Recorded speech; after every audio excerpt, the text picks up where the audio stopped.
बदायूं में 3 मुस्लिमों के साथ हुए घटना ने पूरी इंसानियत को शर्मसार कर दिया है। एक पिता समान बुजुर्ग व्यक्ति को भी अक्षय नाम के व्यक्ति ने नहीं छोड़ा।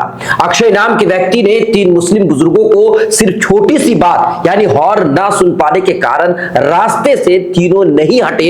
इसी बात से अक्षय ने इन तीनों को बेरहमी से पीट दिया। 200 मीटर तक पीटते हुए, गाली देते हुए गली के बाहर तक दौड़ाया। हिम्मत कैसे आई? ट्रू रिपोर्ट्स में आपका स्वागत है। मैं हूं आपके साथ मुनव्वर आलम। इससे पहले कि पूरा मामला हम आपको बताएं, आपसे गुजारिश है कि अगर आप हमें फेसबुक पर देख रहे हैं तो पेज को लाइक फॉलो करें, यूट्यूब पर देख रहे हैं तो सब्सक्राइब करना बिल्कुल भी ना भूलें।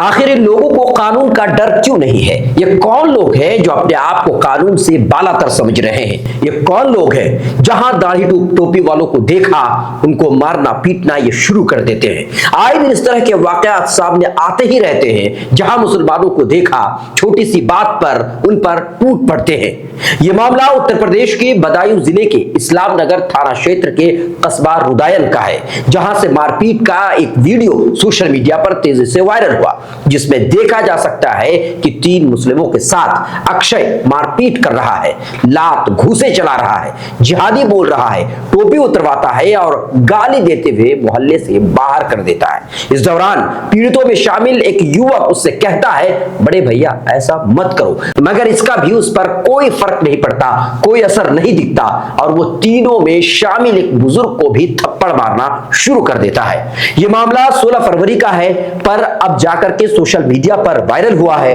आपको बता दें कि पीड़ितों ने एफआईआर दर्ज करा दी है और पुलिस कार्रवाई करते हुए अक्षय को गिरफ्तार करके जेल भेज दिया है। पूछताछ जारी है। हमने भी इस्लाम नगर थाना अध्यक्ष से बात की है, उन्होंने इस मामले को शर्मनाक बताया, साथ ही बताया कि आगे पूछताछ जारी है, जांच के आधार पर आगे की कार्रवाई की जाएगी। मारपीट क्यों शुरू हुई, इसकी वजह क्या है, तो इस बारे में अलग अलग मीडिया में अलग अलग तरह की बातें चल रही है।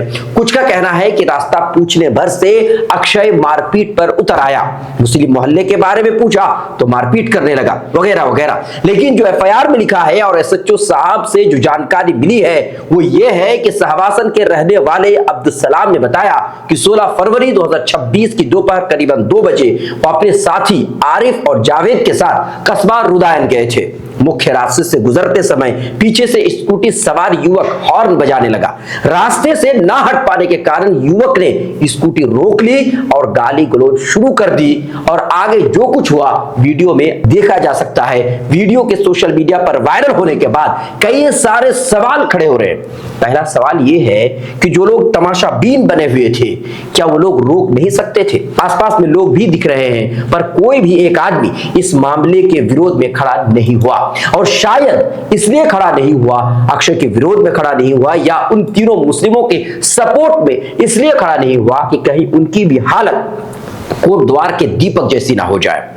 या यह भी हो सकता है कि लोगों की इंसानियत बस अंतिम सांस ले रही है, या राजनेताओं ने जो जहर घोल रखा है, हमारे राजनेता कामयाब हो चुके हैं। वैसे इस मामले को लेकर कांग्रेस ने यूपी सरकार को घेरते हुए लिखा है कि इसमें बजरंग दल का नेता अक्षय ठाकुर धार्मिक भेदभाव के कारण कुछ लोगों को बुरी तरह से मार रहा है, उन्हें सरेराह बेइज्जत कर रहा है। लेकिन यह पहली बार नहीं है। 2014 से अल्पसंख्यकों के खिलाफ अपराध के मामले लगातार बढ़ रहे हैं। पूरे भारत में ऐसी घटनाएं सामने आ रही हैं। नरेंद्र मोदी और बीजेपी आरएसएस की कुत्सित विचारधारा ने देश को नफरत की आग में झोंक दिया है। ये लोग भाई को भाई से लड़ा करके अपनी राजनीतिक रोटियां सेक रहे हैं। हिंदुस्तान मोहब्बत और भाईचारे का देश है। अनेकता में एकता ही हमारी ताकत और पहचान है, जिस पर बीजेपी लगातार हमला करा रही है, समाज में जहर घोल रही है। हम हर समुदाय के अपने भाइयों और बहनों के साथ मजबूती के साथ खड़े हैं। ऐसी शर्मनाक घटना के लिए बीजेपी और नरेंद्र मोदी को पूरे देश से माफी मांगनी चाहिए। इस मामले के बाद सोशल मीडिया पर लोग ये भी कह रहे हैं कि आखिर क्या वजह है कि छोटी सी बात पर लोग इतने ज्यादा उतावले हो जाते हैं, इतने ज्यादा भड़क जाते हैं कि किसी को भी सरेराह बेइज्जत कर देते हैं, मारते पीटते नजर आते हैं। सिर्फ टोपी और दाढ़ी देखकर उन पर जो है टूट पड़ते हैं, पर लात घूसे चलाते हैं। और यही नहीं बल्कि एक बुजुर्ग शख्स पिता तुल्य शख्स पर भी हाथ उठाते हुए ऐसे शख्स को शर्म नहीं आती। हालांकि आपको बता दें कि इस शख्स पर कानूनी कार्रवाई हुई है, जेल भेज दिया गया है, लेकिन यहां सबसे बड़ा मसला यह है कि ऐसे लोगों को कुछ दिनों के बाद छोड़ दिया जाता है और इनका मनोबल इतना बढ़ जाता है कि फिर आगे ये किसी और के साथ इसी तरह का हादसा करता है और आए दिन इस तरह के वाकयात सामने आ ही रहे हैं। बहरहाल आपकी इस पर है क्या राय, आप हमें कमेंट कर सकते हैं। लाइक शेयर फॉलो नहीं किया तो जरूर करें। अभी तक के लिए इतना ही, बहुत बहुत शुक्रिया।